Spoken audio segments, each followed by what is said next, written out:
that's a good one. That's exactly why I designed this rod right here. This is the GS7. This is my smallmouth special. It's the longest rod that we have in the line.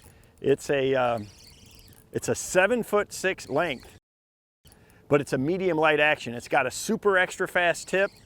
It's got a lot of power, and that's what you need. You know, for smallmouth fishing, a lot of the times it's real clear water like this, and making a really long cast is critical. The biggest thing with smallmouth though is you've got to be able to move a lot of line quickly, and that's where this super long rod really comes into handy. And just like that, when I pulled into that fish, he really came towards me. And when you swing a 7.5 foot rod, it's got a lot of movement to it. Now this isn't a great big giant, but he's a good little fatty.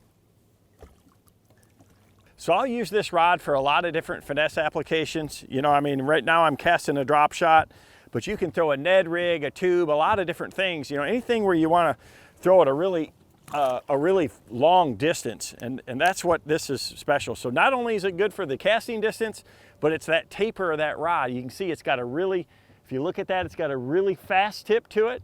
So it's real soft. It helps you for your presentation to snap a tube or to shake a shaky head or even a Ned rig or things like that. But when you pull into one, you've got a lot of power because of the 7.5 foot length, and you can move a lot of line. And that's what this rod is really designed for. It's an open water rod.